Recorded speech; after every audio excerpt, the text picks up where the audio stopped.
Bonjour. Depuis que nous avons transformé le rêve de voyager vers la Lune en une réalité, il y a eu controverse.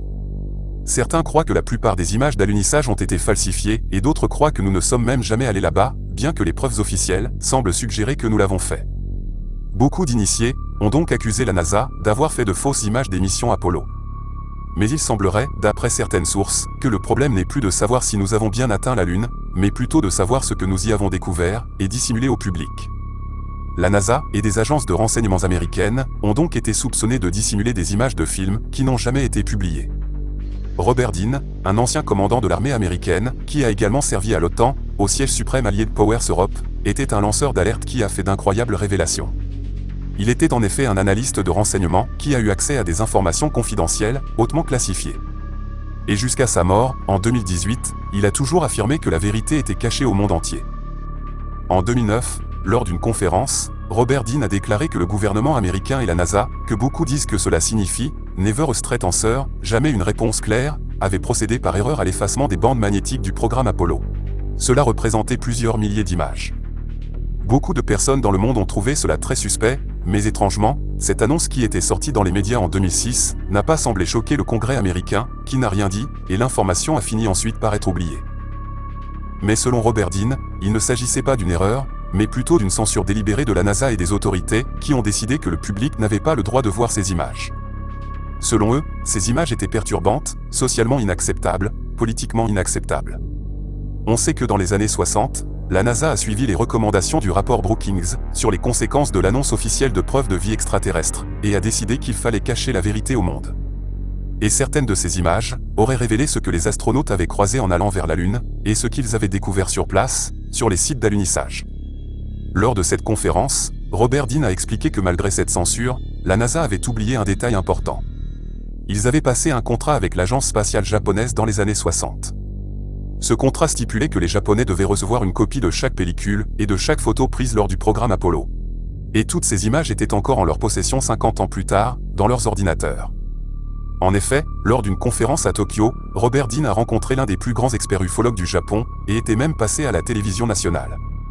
Et pendant son séjour, on lui a donné certaines de ces photos confidentielles, qui n'avaient jamais été montrées au public. Et voici l'une d'entre elles, prise par Apollo 13, la fameuse mission qui n'est jamais arrivée sur la Lune, car ils ont eu un problème en chemin. Un réservoir d'oxygène avait explosé, et on dit que c'est un véritable miracle, s'ils ont réussi à revenir sur Terre sains et saufs. Mais la vérité est qu'ils n'étaient pas seuls pendant ce voyage.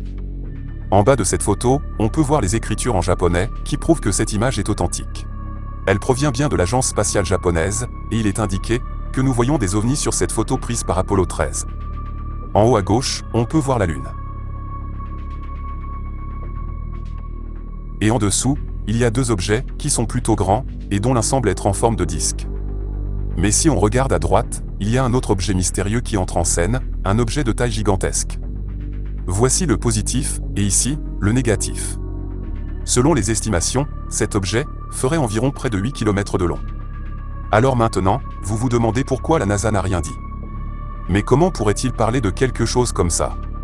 Comment pourrait-il révéler une telle information au public? Un objet qui fait près de 8 km de long, croisé pendant le voyage vers la Lune.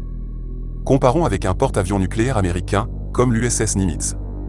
C'est déjà très impressionnant. Il fait en effet plus de 300 mètres de long, et possède à son bord un équipage de 5000 hommes. Alors imaginez un bâtiment faisant près de 8 km de long. Quelle sorte d'équipage pourrait-il avoir? Qui était-il, et que faisait-il là? S'agit-il d'un bâtiment construit par des humains, dans le cadre d'un programme spatial secret, ou s'agit-il d'un vaisseau spatial d'origine extraterrestre? Robert Dean a déclaré qu'il pensait que c'était une sorte de vaisseau mère, à l'intérieur duquel des objets plus petits, certains en forme de disque, pouvaient entrer et sortir. Juste à côté de ce gigantesque vaisseau, il y a encore un autre objet, dont la taille est estimée à environ 3 km de long. Que faisaient donc tous ces vaisseaux gigantesques à proximité des astronautes de la mission Apollo 13?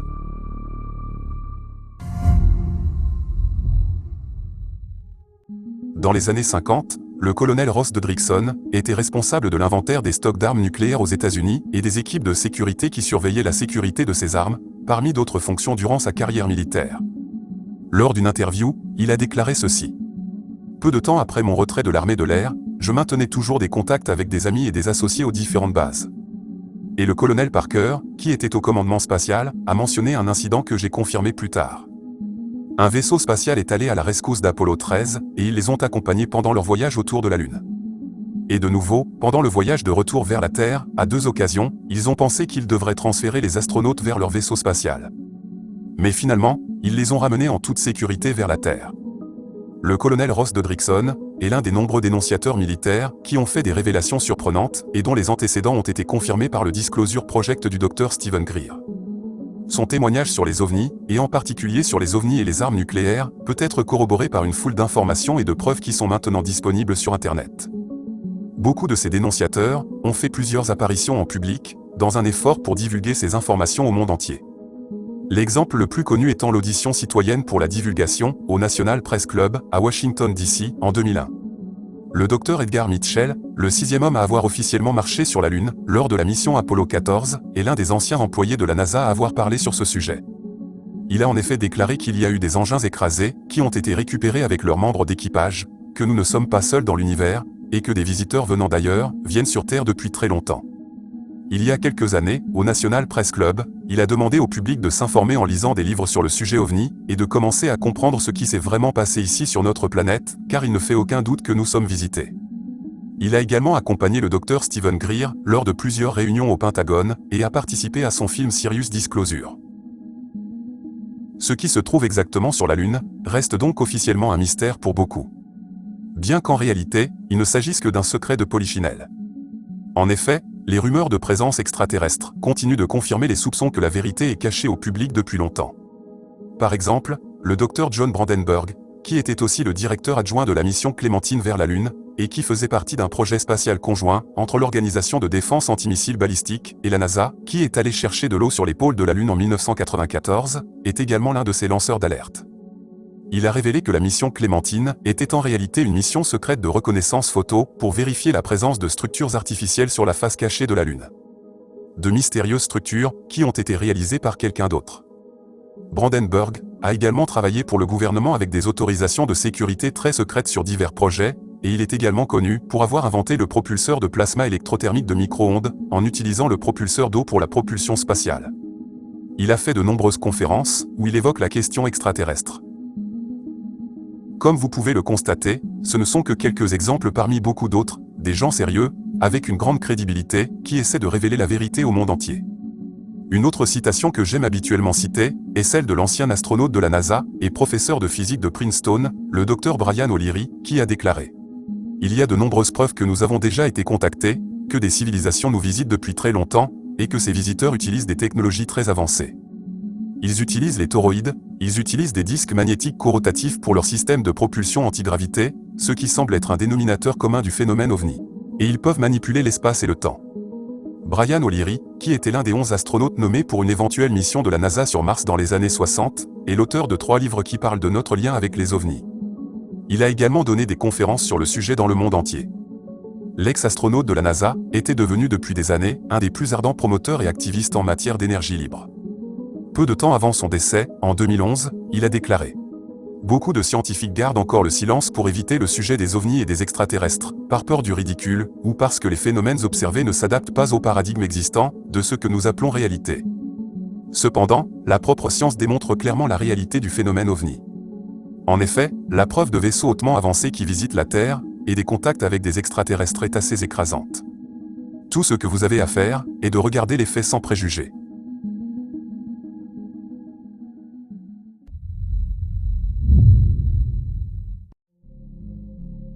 Ce que Robert Dean a révélé est vraiment incroyable. Selon ses allégations, les astronautes de la mission Apollo 13 auraient donc été suivis par un gigantesque vaisseau spatial.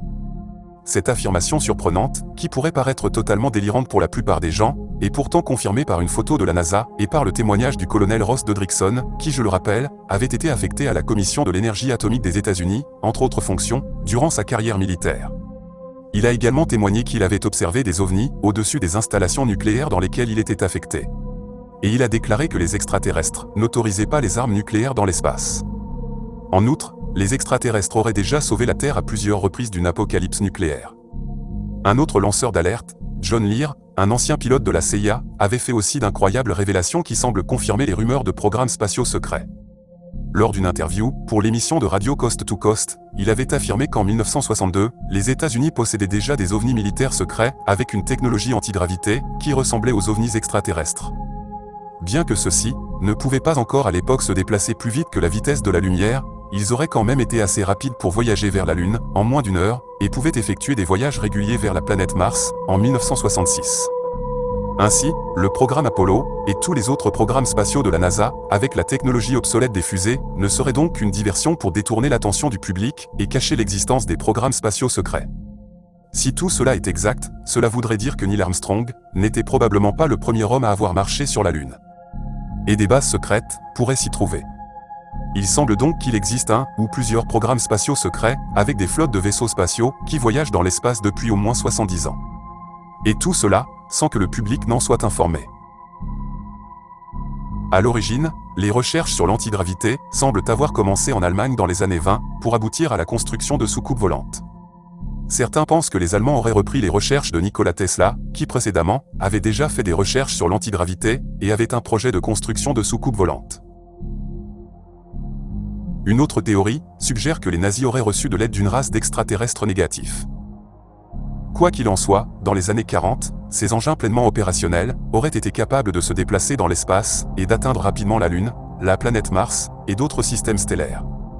Les Américains auraient fait le débarquement de juin 1944, notamment pour récupérer les technologies de ces engins volants, et leur opération Paperclip aurait eu pour but de récupérer tous les scientifiques et ingénieurs allemands pour faire avancer le programme spatial secret américain.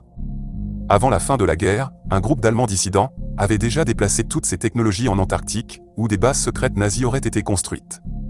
L'opération militaire de 1947, dirigée par l'amiral Byrd, aurait donc été en réalité une tentative ratée pour détruire les bases nazies situées en Antarctique.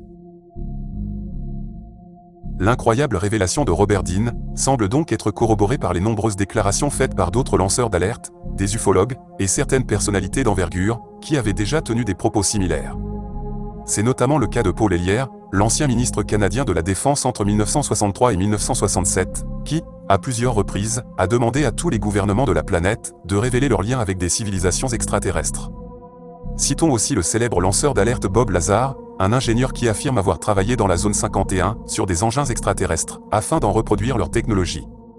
Quant au célèbre pirate informatique Gary McKinnon, il prétend avoir découvert en 2001, sur les ordinateurs de la NASA, des photos satellites montrant des ovnis en attente d'être effacés, avant que les images ne soient rendues publiques. Il aurait aussi trouvé une liste d'une vingtaine d'agents non terrestres, avec leur nom et leur grade, preuve que les États-Unis disposeraient d'une flotte de vaisseaux spatiaux. Enfin, il faut aussi rappeler qu'en 2012, l'ancien président russe Dmitri Medvedev avait révélé à une journaliste la présence d'extraterrestres sur le territoire de la Russie. Quand la journaliste lui a demandé combien ils étaient, il a répondu « Je ne vais pas vous dire combien ils sont, car cela pourrait provoquer une panique ». Bien que les sceptiques disent qu'il plaisantait, beaucoup pensent au contraire qu'il était très sérieux et disait bien la vérité. Pour conclure, rappelons aussi l'étrange citation de Ben Rich, qui était un ingénieur et l'un des anciens directeurs de Lockheed Skunk Works, qui a déclaré peu de temps avant sa mort, en 1995. « Nous possédons maintenant la technologie pour ramener E.T. à la maison. Tout ce que vous pouvez imaginer, nous sommes déjà en mesure de le réaliser. Mais ces technologies sont verrouillées dans des projets hautement classifiés, et il faudrait un véritable miracle pour qu'elles soient enfin utilisées pour le bénéfice de toute l'humanité. » Les allégations de tous ces lanceurs d'alerte, des gens très crédibles, méritent donc d'être prises au sérieux. Le message à retenir est que nous ne sommes pas seuls dans l'univers, et que des programmes spatiaux secrets existeraient déjà depuis de très nombreuses années.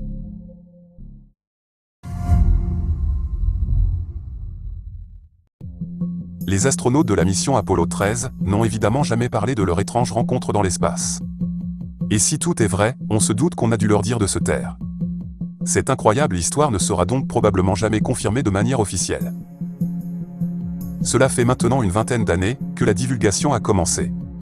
De nombreux initiés et lanceurs d'alerte ont fait des révélations tout au long de ces années, mais cependant, il semble que cela n'a rien changé. Il existe pourtant de nombreux astronautes, peut-être même plus de 50% d'entre eux aux États-Unis, qui ont dit au monde qu'ils savaient que les ovnis sont réels, et que certains d'entre eux sont pilotés par des êtres venant d'ailleurs. Pourquoi ces astronautes ne reçoivent-ils pas plus d'attention? Pourquoi leurs paroles ne sont-elles pas considérées comme crédibles? Et pourquoi les sceptiques, qui réfutent ces affirmations, sont-ils crus instantanément? C'est pour le moins étrange. Les implications de la divulgation de l'existence des extraterrestres sont énormes. Elle pourrait changer tout ce que nous croyons savoir sur notre planète et notre univers. Cela changerait complètement la société dans laquelle nous vivons, et l'humanité serait enfin libérée. Notre civilisation devrait donc fonctionner en toute transparence, avec des secrets n'étant plus réservés qu'à ceux qui ont des intérêts égoïstes à protéger. Les intérêts de ceux qui contrôlent actuellement la planète. Mais notre monde actuel vit dans le chaos, et il est probable que ce processus de divulgation et de libération de l'humanité prenne encore plusieurs années. Des implications religieuses, métaphysiques, spirituelles et technologiques sont ce qui nous attend dans le futur, si nous pouvons enfin apporter les changements appropriés au sein de la société et devenir enfin un peuple plus pacifique et réellement planétaire. Je vous remercie de m'avoir suivi, et je vous dis à bientôt pour la prochaine vidéo.